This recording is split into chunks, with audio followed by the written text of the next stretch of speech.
Olá, concurseiros! Eu sou o professor Petrônio Castro da Loja do Concurseiro, curso online que mais cresce no Brasil e que tem um trabalho incrível para os concursos da banca IBFC. Preparamos para muitos concursos da EBSER, Empresa Brasileira de Serviços Hospitalares.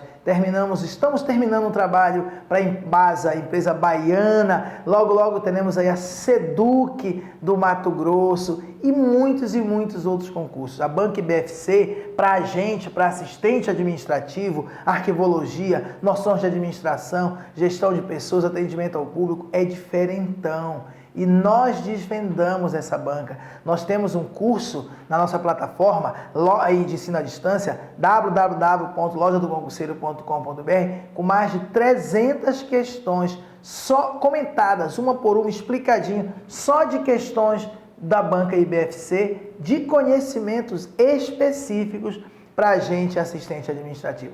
E hoje eu estou aqui, sou o professor Petrônio Castro, para resolver mais algumas questõezinhas aí para vocês, que é bem legal, né? Dessa vez eu não peguei só um assunto, não. Peguei questões diversas de provas de agente e assistente administrativo. Para quem me conhece sabe que eu não vou direto para a questão. Eu faço uma pequena revisãozinha bem rápida, faço uma questão, uma pequena revisãozinha, que é para você relembrar, é para você aprender, tá? A questão, que eu não vou responder ainda, vou apenas ler, caiu numa prova de 2017, elaborada pela banca IBFC, para a Empresa Brasileira de Serviços Hospitalares, né? Hospitais universitários, tá? Para assistente de administração.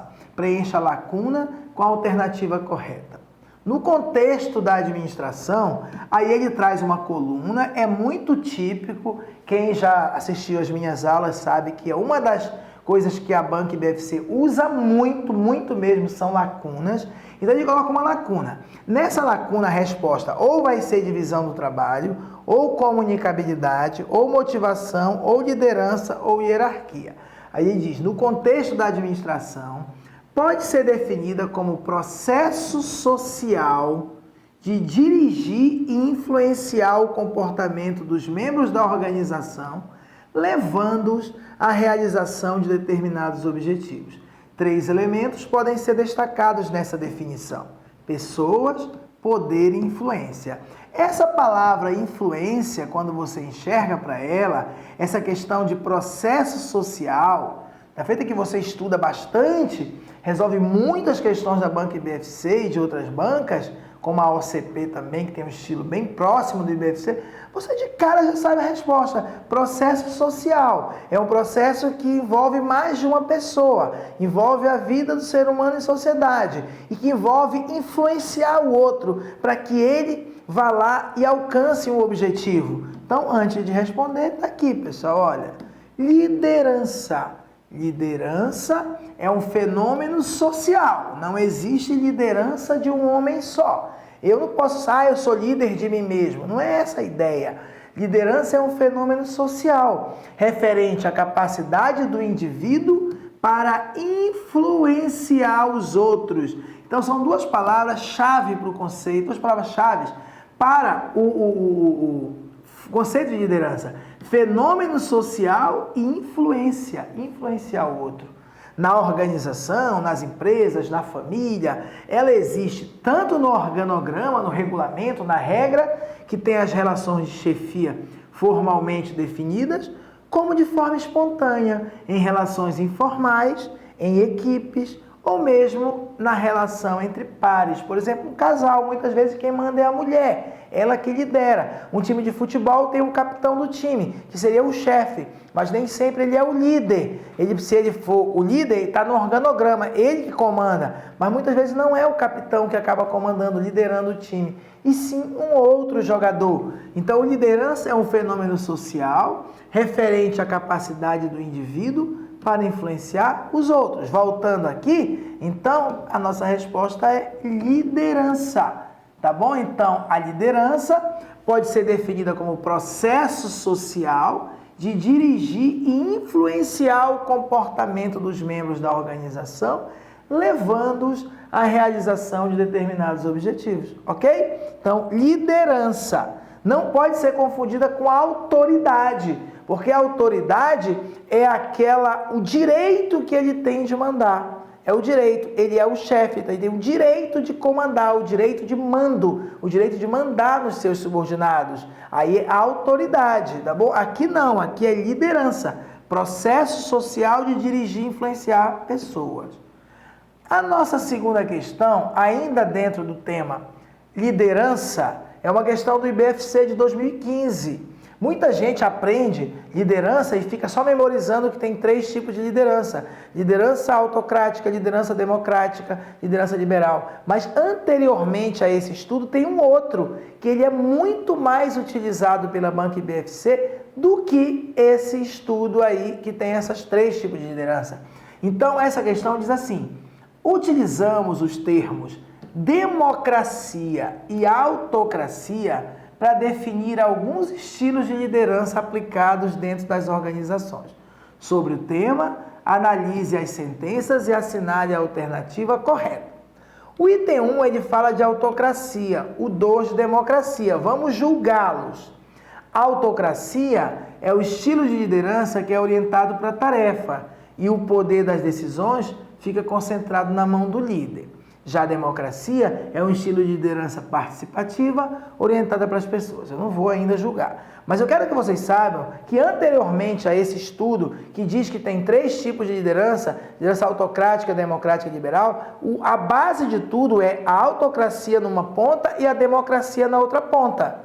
Depois se percebeu que existe a liderança bidimensional, que eu posso mesclar um pouco de autocracia com um pouco de democracia. Somente depois é que veio esse estudo com os 3 estilos de liderança. Então, olha só aqui, vamos acompanhar aqui, fazer uma leitura. Esse é o texto que a banca IBFC utiliza para esse contexto. Então, estilos de liderança. Uma ideia bastante disseminada, divulgada sobre os estilos de liderança coloca 2 comportamentos, autocracia e democracia, como pontos opostos numa escala, como se fosse uma ponta da régua, outro na outra ponta. Tá? Tannenbaum e Smith são 2 autores que desenvolveram a ideia de uma régua dos estilos de liderança, dentro do qual a autoridade do gerente e a liberdade dos integrantes da equipe se combinam. Conforme a autoridade se concentra no líder, a autonomia do liderado diminui e vice-versa. Ok. À medida que o estudo da liderança evoluiu, no começo nós tínhamos uma régua, numa ponta a autocracia, na outra ponta a democracia.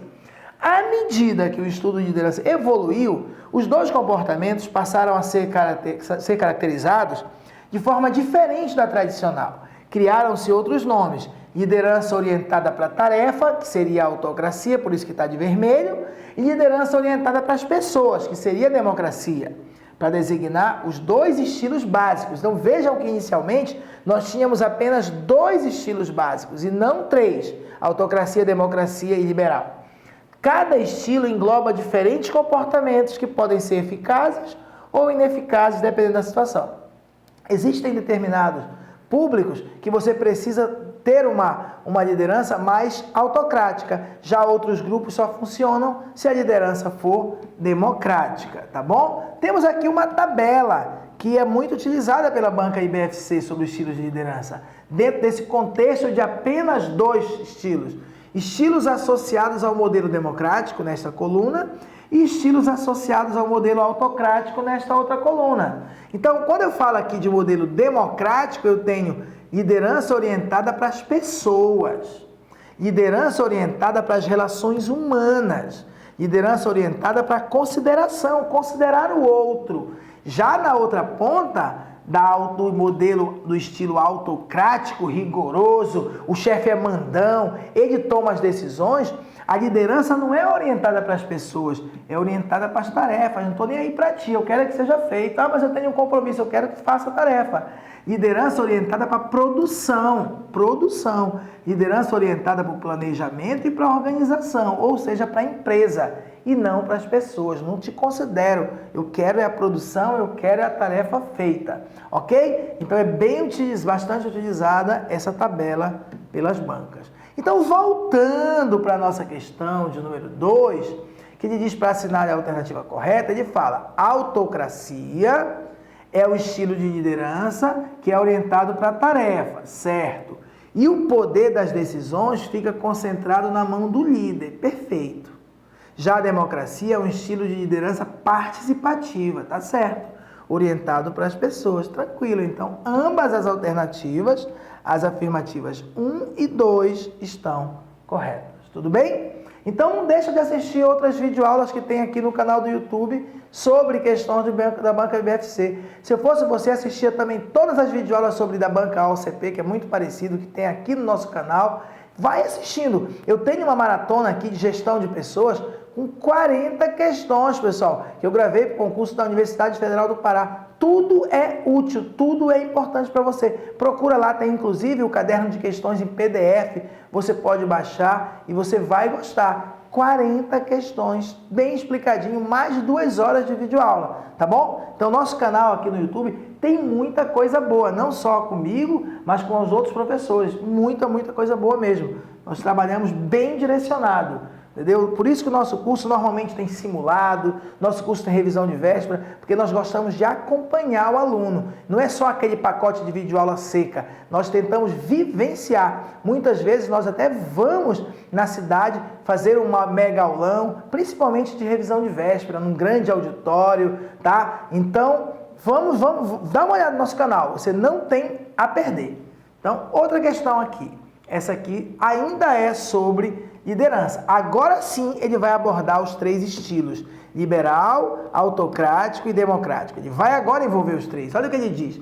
Considerando os estilos de liderança, um estilo que se caracteriza pelo excesso de liberdade permitida aos subordinados, possibilitando uma situação em que as pessoas não conhecem os objetivos e ou realizam algo. É denominado, pessoal, o próprio nome já diz, excesso de liberdade, só pode ser liberal. Mas vamos relembrar aqui primeiro, Mas excesso de liberdade é o que caracteriza. Só que agora é uma outra abordagem.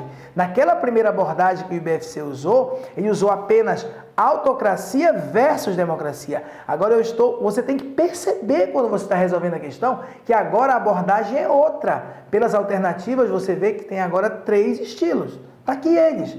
Estilos de liderança: democrático, autocrático e liberal. Democrático é um estilo que se caracteriza pelo trabalho em conjunto ou participativo. É permitido ao grupo efetuar sugestões e participar nas decisões, ao mesmo tempo em que a autoridade é exercida com o subordinado, resultando em obediência aprovada, isto é, sem força do poder dominante. Nesse caso, o líder ele se comporta como um membro qualquer do grupo. Ele ouve todo mundo, ele leva em conta. Olha a diferença do estilo autocrático.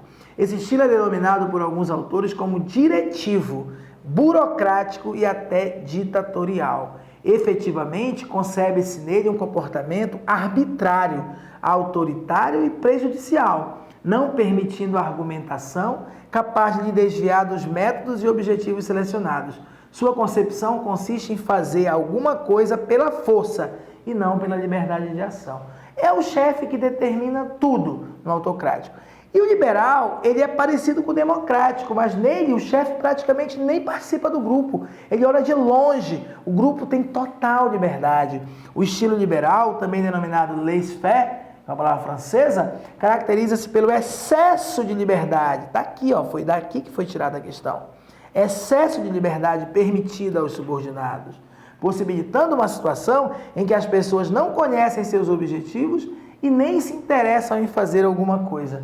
É o texto, eu trouxe aqui, eu descubro, pessoal, eu tenho um trabalho de pesquisar, eu descobri cada livrinho que a banca IBFC. Claro que ela pode surgir com um novo, mas hoje tem funcionado muito bem. A gente chega na prova praticamente sabendo tudo, porque a gente sabe, tem um estudo diferenciado, tá? Direcionado. Algumas pessoas ficam com raiva quando eu digo isso, mas não é. Nós temos realmente o trabalho de direcionar para essa banca. Faz toda a diferença. O pessoal que estudou com a gente para o concurso de hospital universitário sabem disso.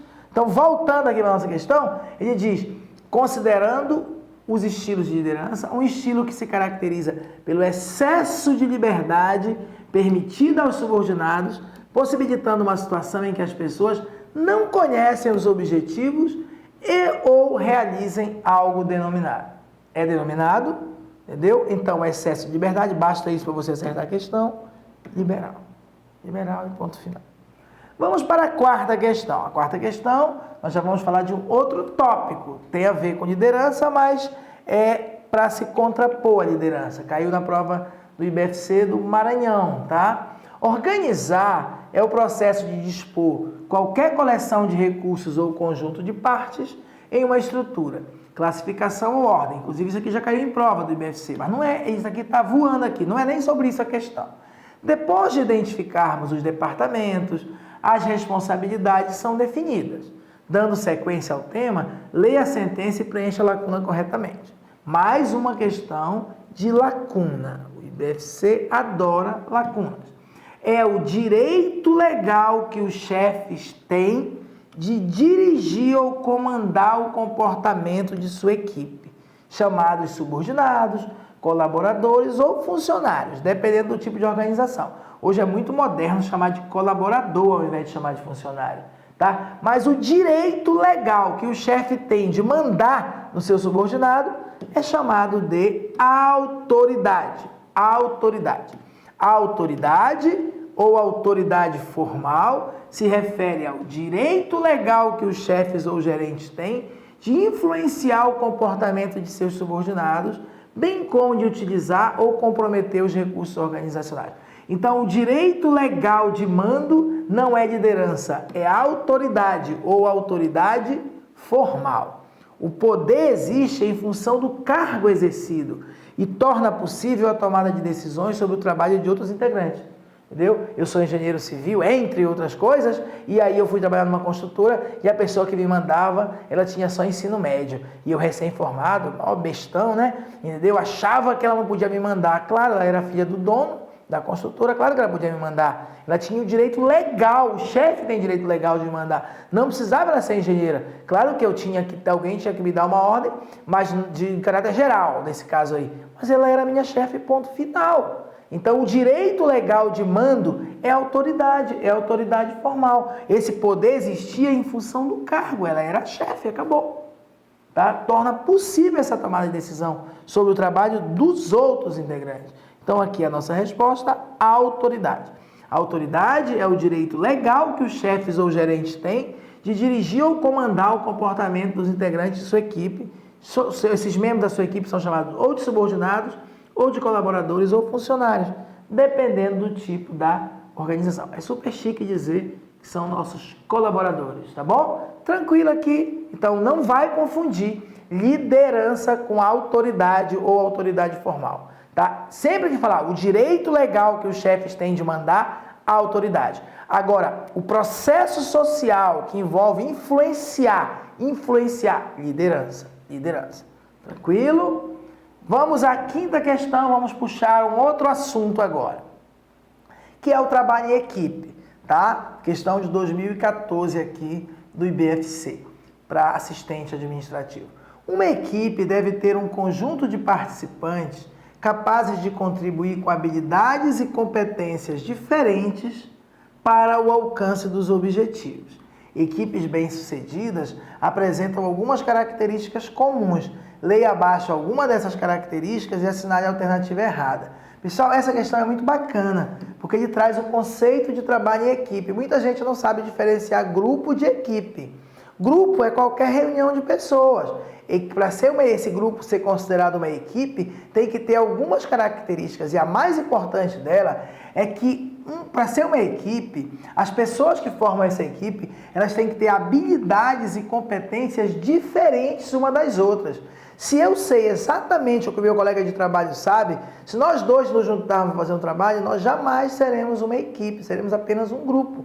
Agora, eu sou muito bom, por exemplo, de noções de administração. Minha colega é muito boa de regime jurídico único dos servidores. Nós vamos se juntar para estudar. Ok, aí nós vamos virar uma equipe. Porque aí eu tenho a passar para ela muita coisa, ela tem a passar muita coisa para mim. Trabalhe em equipe, tá? Se você juntar vários advogados, cada um, olha, vamos fazer um mutirão aqui, vamos fazer um trabalho em equipe, cada um leva 3 processos para casa, estuda e traz amanhã. Aí cada um se responsabiliza pelos seus 3. Isso não é trabalho em equipe, é grupo. Agora, bora fazer uma grande roda aqui, todo mundo, bora discutir todos os processos. Como tu sabes muito de tributário, eu sei de penal, ele sabe de civil, vai ser muito mais rápido da gente decidir. Aí sim é um trabalho em equipe. Fazer um trabalho em equipe requer ter habilidades e competências diferentes. Aqui ele quer saber qual a alternativa que tem algo incorreto em relação a trabalho em equipe. Trabalho em equipe, pessoal, é você trabalhar o coletivo. É todo mundo se responsabilizar pelo produto do trabalho. É você receber recompensas pelo seu trabalho individualizado, mas também receber recompensa pelo trabalho do grupo. É todo mundo focar no coletivo. O individual é grupo. Equipe é coletivo. Aí ele fala assim, assinale a alternativa incorreta sobre característica de um bom grupo, de uma boa equipe. Bora começar de baixo para cima. Reconhecimento do conflito e sua resolução positiva. Isso está certo.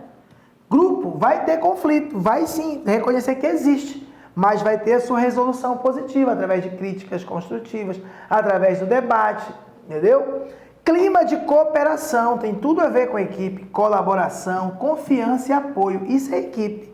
Comunicação aberta e honesta, nada de tititi. Chega lá, fala na cara, resolve e pronto. Consenso na tomada de decisões, está certo, consenso. Vai haver um conflito, vai ter uma discussão, até que haja um consenso. Agora, compromisso apenas com objetivos pessoais.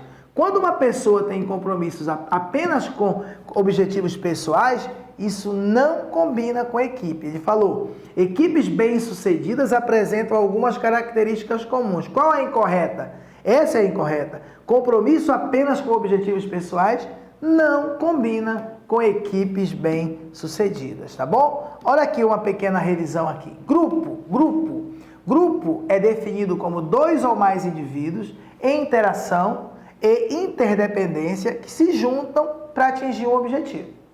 Um grupo de trabalho é aquele que interage basicamente para compartilhar informações e tomar decisões para ajudar cada membro em seu desempenho na sua área de atuação, na sua área de responsabilidade.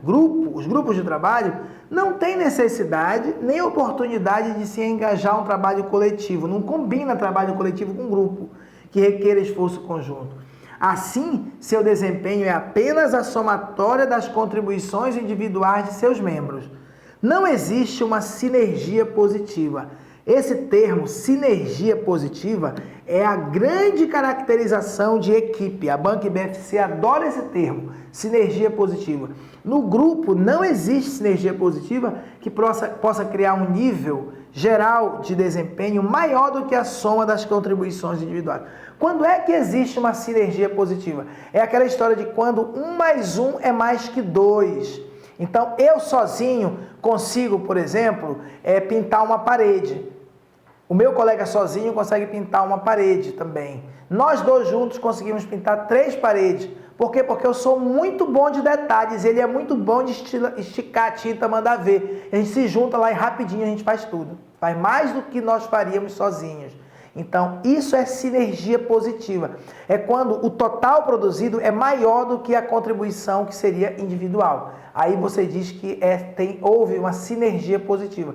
Isso é uma característica de equipe e não de grupo, tá bom? Não existe sinergia positiva em grupo. Já a equipe, uma equipe de trabalho gera uma sinergia positiva por meio do esforço coordenado. Os esforços individuais resultam em um nível de desempenho maior do que a soma daquelas contribuições individuais. A principal característica de uma equipe é a cooperação. Equipe de trabalho são grupos, mas cujos esforços individuais resultam em um desempenho que é maior que a soma das contribuições de cada um dos indivíduos. Ou seja, há a sinergia positiva. Voltando aqui para a questão, já está resolvida. Essa característica não combina com trabalho em equipe. Compromisso apenas com objetivos pessoais. Claro que isso aqui não combina. Agora, consenso e na tomada de decisões, comunicação aberta e honesta, clima de cooperação, colaboração, confiança e apoio, reconhecimento do conflito, ele existe, e sua resolução positiva também, tá bom? Agora, compromisso apenas com objetivos pessoais não combina com o trabalho em equipe. Agora vamos fazer uma questão de um outro tema, que é arquivologia, né? Essa questão aqui, como eu falei para vocês, hoje é uma miscelânea. Peguei aqui questões de vários assuntos, questão de 2016 da Banca IBFC. Leia as afirmações abaixo e assinale a alternativa correta. Arquivo e biblioteca trabalham com o mesmo objeto, documentos. Seria documentos, tá? Mas possuem características que os diferenciam. O arquivo, ele guarda e organiza os documentos com objetivo funcional. Já a biblioteca organiza a informação para fins culturais. Vamos já ver. As informações orgânicas são organizadas e conservadas nos arquivos, enquanto as informações não orgânicas são conservadas na biblioteca. Pessoal, tudo isso que ele falou aqui é interessante. Esse documento é realmente o objeto que tem tanto na biblioteca quanto no arquivo. Só que o arquivo, ele é formado por documentos que são criados ou recebidos por uma empresa, por uma organização, que tenha caráter orgânico, ou seja, que estejam relacionados com o funcionamento daquela empresa. Ele cria um boleto bancário, cria uma carta de demissão, cria um aviso. Então, isso aí é um documento orgânico. Já a biblioteca não. A biblioteca não guarda documentos que ela mesma cria. Ela guarda documentos que têm finalidade não funcional, finalidade cultural. Documentos que foram criados por outros órgãos, outras pessoas, outras empresas. Na verdade, todas as informações que ele disse aqui estão corretas. Mas vamos fazer uma leitura aqui primeiro. O que é arquivo? Arquivo é um conjunto de documentos criados ou recebidos. Esse termo, criados ou recebidos, pode ser substituído por acumulados. Algumas bancas colocam assim: arquivo é um conjunto de documentos acumulados. Acumulados significa criados ou recebidos por uma pessoa física ou jurídica. Nós temos o nosso arquivo pessoal. A empresa também tem arquivo, pública ou privada, caracterizado pela natureza orgânica de sua acumulação. Que significa que é ter natureza orgânica, é que o documento está relacionado com aquela atividade daquela empresa ou daquela pessoa. Então, e é conservado para quê? Por essas pessoas ou por essas empresas? Para fins de prova ou informação. Você guarda um documento como fim de... Você guarda, por exemplo, um comprovante que você pagou uma conta de luz. Para quê? Para finalidade de prova. Você guarda uma receita de bolo. Para quê? A título de informação. Então, os documentos são guardados para fins de prova ou informação. Atenção! O que é acervo? Acervo é qualquer conjunto de documentos. Mas eu não posso dizer que todo acervo é um arquivo. Porque para ser um arquivo tem que ser um acervo, que é um conjunto de documentos, mas não qualquer um. Somente aquele conjunto de documentos criados ou recebidos por pessoa física ou jurídica, pública ou privada, mas que tenha natureza orgânica. Por exemplo, o teu funcionário da tua empresa lá, ele cria um e-mail para a namorada dele, e aquele e-mail é um documento, mas não tem natureza orgânica, não está relacionado com a atividade da empresa, então não faz parte do arquivo da empresa, tá bom? Tem que ter natureza orgânica. Distinção entre arquivo e biblioteca. Nós temos aqui, ó, o objetivo do arquivo é funcional. Tá? É o funcionamento, as funcionalidades daquela empresa. Já a biblioteca tem uma finalidade cultural. Outra diferença entre arquivo e biblioteca, a forma de ingresso, a forma com que entram documentos na instituição. No arquivo da empresa, eles são criados ou recebidos. Então, a forma de ingresso dos documentos é ou eles são produzidos, produção, ou recebimento. Já a biblioteca, compra, doação ou permuta. Ou compra documento, ou compra livros, por exemplo, recebe por doação ou permuta, que é troca. E outra diferença entre arquivo e biblioteca está na quantidade de exemplares de cada documento.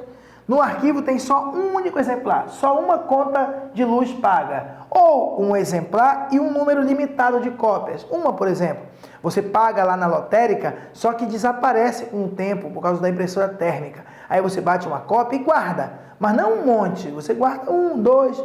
Já na biblioteca, não. Você tem lá numerosos livros de história do Brasil, tudo iguaizinhos ali, numerosos. Arquivo só um, biblioteca numeroso. Voltando para a nossa questão, bora julgar aqui. Arquivo e biblioteca trabalham com o mesmo objeto, tá certo? Qual é esse objeto? Documentos. Ok, são os documentos. Mas possuem características que os diferenciam, concordo, diferenciam. O arquivo guarda e organiza os documentos com objetivo funcional, certo? E a biblioteca organiza as informações para fins culturais, certo? Tudo perfeito.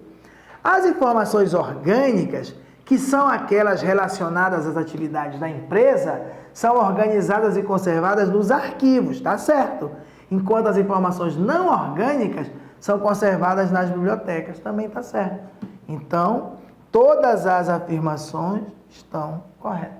É tranquilo, pessoal, é uma banca que, se você estudar com a bibliografia certa, com a equipe certa, com o material certo, direcionado, não pode ser superficial demais, mas também não pode ficar perdendo tempo fazendo horas contando historinha.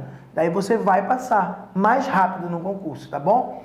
E aqui temos a questão do IBFC de 2016, que fala de arquivo corrente, intermediário e permanente. O arquivo que guarda documentos, que mesmo não sendo de uso frequente, não sendo de uso frequente pelos setores que os produziram, podem ainda ser solicitados para tratar de assuntos que guardam relação com seu conteúdo. Esse arquivo denomina-se intermediário. Vamos já ver. O arquivo que guarda documentos que tem uso muito frequente é o arquivo corrente. Aí depois que ele diminui o uso dele, mas ele ainda tem valor administrativo, ainda tem valor de prova, e pode ser a qualquer momento solicitado para resolver um problema, é intermediário. E quando acaba o valor de prova dele, acaba o valor administrativo, aí ele vai para o arquivo permanente, tá bom? Então, estágios de evolução dos arquivos. Vou fazer uma leitura rápida aqui. Se você se interessar, aqui no YouTube nós temos uma videoaula, 3 videoaulas minhas, 1, 2 e 3, chamada Conceitos Básicos de Arquivologia. Toda ela é super importante para você. São 3 videoaulas, é completo, Conceitos de Arquivologia. Pode procurar aqui no canal da Loja do Concurseiro. Arquivo corrente são os arquivos que guardam os documentos mais novos e mais utilizados pela instituição. No arquivo corrente, os documentos possuem grande frequência de uso. Possuem fim administrativo. É a fase em que os documentos são criados.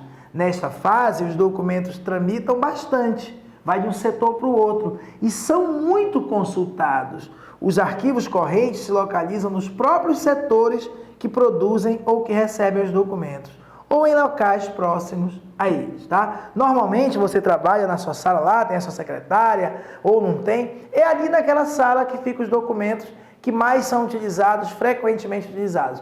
É o arquivo corrente. Já depois que aquele documento, é tipo assim, você já pagou a conta de luz, já faz 1, 2, 3 meses, ninguém mais vem cortar, não há mais a necessidade de ficar ali pertinho de você. Então, o arquivo intermediário são os arquivos que guardam os documentos menos utilizados pela instituição, mas ainda utilizados. No arquivo intermediário, os documentos possuem baixa frequência de uso, mas ainda assim possuem fim administrativo, possuem valor primário, possuem aquela capacidade de prova. O arquivo intermediário também pode ser denominado por limbo ou purgatório, tá? Purgatório, limbo, ele está ali no arquivo intermediário aguardando, tá, a sua destinação final. Falta resolver se ele vai ser eliminado, vai ser rasgado, ou se ele vai para o arquivo permanente. Caso ele seja recolhido para o arquivo permanente, nunca mais ele vai poder ser eliminado. O arquivo intermediário é a fase em que os documentos ainda têm valor administrativo, mas são pouco consultados, tem pequena frequência de uso, permite que os setores otimizem seu espaço e não há necessidade de serem guardados próximos aos setores. Nessa fase, os documentos aguardam sua destinação final, que vai ser ou a eliminação ou a guarda permanente. Por último, o arquivo permanente. São os arquivos que guardam os documentos que, já tendo cumprido seu fim administrativo, não tem mais finalidade administrativa, não tem mais valor primário, tem apenas valor secundário, já tendo cumprido sua função administrativa, agora são preservados pelo seu valor histórico para a instituição. Os documentos dessa fase jamais poderão ser eliminados. Voltando aqui para a nossa questão, o arquivo que guarda documentos, que mesmo não sendo de uso frequente pelos seus setores, pelos setores que os produziram, podem ainda ser solicitados para tratar de assuntos que guardam relação com o seu conteúdo, não é corrente porque ele não tem uso frequente. E também não é permanente porque eles ainda podem ser solicitados. Então, eles ainda têm valor. Então, só pode ser arquivo intermediário. Então, pessoal, a gente fica por aqui. Agradeço aí, tá? A audiência de vocês. Se gostou do vídeo, dá um like aí. Deixe seu comentário, tá? Pra gente ficar de olho aí. Obrigado, fique com Deus. Valeu, pessoal. Tchau.